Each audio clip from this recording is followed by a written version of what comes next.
শুভ সকাল বন্ধুরা, কেমন আছো তোমরা সবাই? আশা করি সবাই ভালো আছো, সুস্থ আছো। আমরাও কিন্তু বেশ ভালো আছি। আজকে সকালবেলা করেছিলাম ব্রেকফাস্টে ম্যাগি। তো ম্যাগিটা দেখো আজকে কিন্তু শুধুই করেছিলাম, মানে ডিম দেওয়া হয়নি। আর তারপরে দেখো চলে এসেছি কিচেনে। তো এখনও হাই তুলছি, আসলে ঘুম পড়ছেই না মনে হয়। অনেক দিন বাদে আবার রান্নাবান্না করছি নিজের এই সংসারে। তোমরা তো দেখতে পেয়েছিলে, ভিডিও তোমাদের সাথে শেয়ার করেছিলাম। কালকেই আসলাম হুগলিতে, আর অনেকগুলো দিন পরে আবার কিন্তু নিজের এই ছোট্ট সংসারটা এসে রান্নাবান্না করা। তোমাদের দাদাভাই ডিউটিতে যাবে আজকে, আবার মানে ওকে গুছিয়ে দেওয়া, তো টিফিন রেডি করে দেওয়া, সব কিছুই কিন্তু আবার আজকে থেকে শুরু হলো।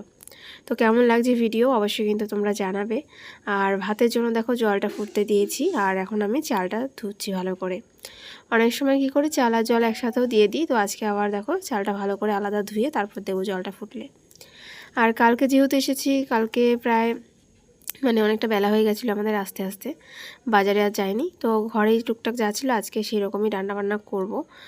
আর আজকে রাতে একটু বেরোবো।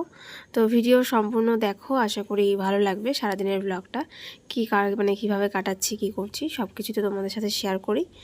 আর দেখো আমার চাল ধোয়া হয়ে গেছে, তো ভাতটা আমি বসিয়ে দিয়েছি। আর ঘরে ছিল 4টে ডিম, তো 4টে ডিম কিন্তু আমি ভালো করে এখানে ধুয়ে আজকে ভাতেই সেদ্ধ দিয়ে দেবো, আলাদা করে আর দেবো না, কারণ আজকে অনেকটা দেরি হয়ে গেছে। দেরি হয়ে গেছে বলতে আজকে ঘুম থেকে একটু দেরিতেই উঠেছি, তোমাদের বললাম। ওই 7:10-15 এরকম এখন বাজে। আর তোমাদের দাদাভাই আবার 8টার সময় ডিউটিতে বেরোবে আমাদের এখান থেকে। তো তার মানে বুঝতেই পারছো হাতে কিন্তু 50 মিনিটের মতন টাইম, তো বেশি একটা টাইম নেই। তো দেখো এখানে তেলে কিন্তু একটু জিরে আর পেঁয়াজ ফোড়নে দিয়ে দিয়েছি, দিয়ে দেখো আলু ভেজে নিয়েছি আর ডিমটাও হালকা করে ভেজে নিয়েছি। মিক্সিতে আদা রসুন লঙ্কা একটু পেস্ট করে নিয়ে তারপরে দেখো মশলা কষিয়ে নিচ্ছিলাম আলু আর ডিম দিয়ে।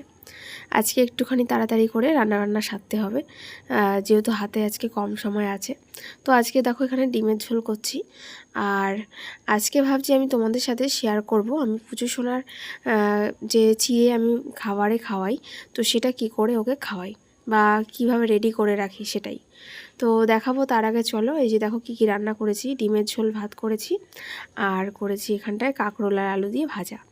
এই তোমাদের দাদাভাইকে আজকে টিফিনে দিয়েছি, ও তো খেয়ে দিয়ে টিফিন নিয়ে ডিউটিতে বেরিয়ে গেছে। আর তারপরে দেখো পুচু সোনার খাবারটা আমি একটু রেডি করে রাখছি। খাবার বলতে আমি কয়েকদিনের জন্যই করে রাখি এভাবে। তো চিড়ে এনেছিল বাজার থেকে, তো দেখবে ফ্রেশ চিড়ে যেটা পাওয়া যায় সেটা যদি তোমরা নিতে পারো তাহলে কিন্তু খুব ভালো। চিড়ে কিন্তু অনেক রকমের হয়, তো ভালোটা নেওয়ার চেষ্টা করলে তাহলে বেশ ভালো হয় এই খাবারটা। আসলে দেখো চিড়ের মধ্যে কিন্তু অনেক সময় ধান থাকে, দুই একটা ধানের টুকরো বা কুচি বলতে পারো, সেগুলো থাকলে বেছে নেবে। আর আমি যে চিড়েটা এনেছি এর মধ্যে কিন্তু সত্যি একটা কুচিও ধান ছিল না, তবু আমি বেছে নিয়েছি। তারপর দেখো এরকম ননস্টিকের কড়াই থাকলে ভালো, নাহলে নর্মাল কড়াইয়েও কিন্তু হালকা এরকমভাবে শুকনো খোলায় এরকম নেড়ে নেবে, তাহলে দেখবে বেশ মুচমুচে হয়ে যাবে ব্যাপারটা এরকম। তারপরে দেখো ওটা নিয়ে তোমরা কিন্তু কাচের বয়ামেও রেখে দিতে পারো, স্টোর করে বলতে পারি। আর এদিকে দেখো যেটা ওকে খাওয়াই আর কি, ফর্মুলা মিল্ক। তো ফর্মুলা মিল্ক যেরকম গরম জলে দুধটা রেডি করে, তার মধ্যে যে চিড়েটা আমি শুকনো খোলায় নেড়ে নিয়েছিলাম, একদম মুচমুচে ভাব ছিল, তো সেটা আমি এই দুধের মধ্যে দিয়ে দিচ্ছি। আর এর মধ্যে দিলে কি হয়, একদম 2 থেকে 3 মিনিটের মধ্যে সুন্দর নরম হয়ে থাকবে। আর বাকি যে চিড়েটা ছিল দেখো সেটা কিন্তু আমি এরকম যে কৌটোর মধ্যে রেখে দিচ্ছি।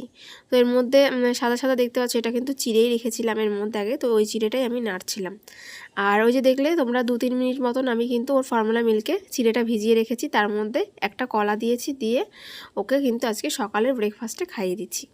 তো এটা কিন্তু ভীষণ হেলদি একটা খাবার, তোমরাও কিন্তু খাওয়াতে পারো তোমাদের বেবিকে এভাবে। তো এটা 1.5 বছর 2 বছরের বাচ্চাদেরও খাওয়াতে পারবে, মোটামুটি 7-8 মাস বয়স থেকে।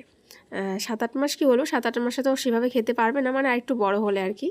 আর পুচু সোনা দেখো বারান্দায় এসে এসে বৃষ্টি দেখছিল। তো আমারও কিন্তু বৃষ্টি ভীষণ ভালো লাগে, আর বাইরেটা বৃষ্টি নেমেছিল।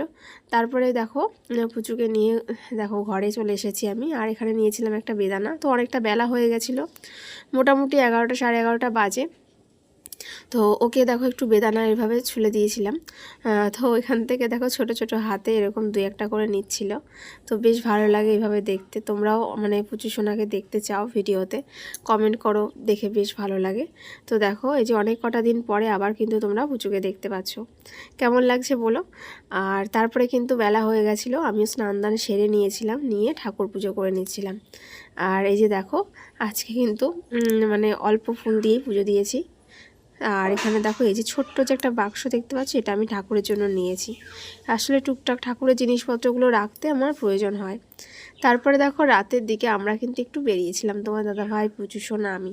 তো দেখো আজকে তোমার দাদাভাই ব্ল্যাক কালার ড্রেস পরেছে, পুচুও তাই, দুজনে ম্যাচিং করে পরেছে আজকে। তো আমি কিন্তু আজকে ম্যাচিং করে পরিনি, আমি পরেছিলাম একটু ডিপ ইয়েলো কালারের একটা ওয়ান পিস। আর আমরা এখন চলে এসেছি স্টেশনে, আর আমরা আজকে একটুখানি বেরোচ্ছি বলতে আজকে আমাদের এখানে মানে চুঁচুড়াতে দেব আসবে শুনেছি বলতে মানে আমি ফোনেও দেখেছি, ভিডিও দেখেছি, আর মানে সবাই জানে। তো আমরা সেখানটায় যাচ্ছি আর কি। আর আমি জানি না কার কীরকম লাগে দেবকে, তো আমার কিন্তু ভীষণ ভালো লাগে। ছোটো থেকে আমি দেবের ফ্যান বলতে পারো, যবে থেকে আমি দেখি। তো সেই জন্যই আর কি খুব আশা নিয়ে যাচ্ছিলাম। আর এই যে দেখো আমরা স্টেশনে রয়েছি, আর স্টেশনের নিচে দিয়ে যে রাস্তাটা, তো এখানে এই যে সামনে দেখতে পাচ্ছ ওইটা হচ্ছে বাজার। ওখান থেকে কিন্তু টুকটাক আমরা বাজার করি, আর সবজি আমরা তো বাড়িতে আসলে আমি নিয়ে নিই, তোমরা দেখতেই পাও। তো স্টেশনে অনেকক্ষণ থাকার পরে তারপরে কিন্তু ট্রেন চলে এসেছিলো আমাদের। চুঁচুড়া স্টেশনে নেমে ওখান থেকে টোটোতে করে যাচ্ছিলাম, যেখানে আসবে সেটা হচ্ছে পেয়ারা বাগান। তো আমরা যেতে আজকে একটুখানি লেট করে ফেলেছিলাম আসলে। তো এই যে দেখো পুচু সোনাকে নিয়ে, আসলে ওকে খাওয়াতে গেলে অনেকটা সময় লেগে যায় ওই জন্য। তো যেতে যেতে আমাদের প্রায় 9টা বেজে গেছিলো রাত্রি। আর আমরা গিয়ে তারপরে মানে যখনই ঢুকছিলাম তখন দেখলাম যে সবাই বেরিয়ে যাচ্ছে। তো দুর্ভাগ্যবশত আমরা দেখতে পাইনি। তো মন খারাপ হয়েছে প্রচণ্ড পরিমাণে। তো কী আর করা যাবে, দেখতে পেলাম না, মানে এত কাছে থেকে এসেও। তো খুবই খারাপ লেগেছে। যাই হোক, নেক্সট টাইম চেষ্টা করব আবার। তো কেমন লাগলো আজকের ভিডিও সবাই জানিও।